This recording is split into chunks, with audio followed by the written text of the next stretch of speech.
1000 रुपियाँ तिर्न गोजीमा छ कि छैन ए विचार गर त्यसो भने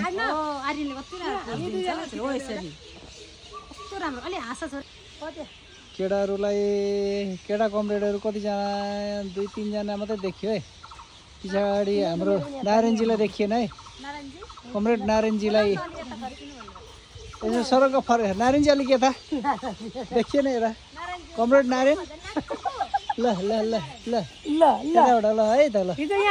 ल लु यति बेला ल ल है त ओके ल 5 जना भयो होइन ल ओके ल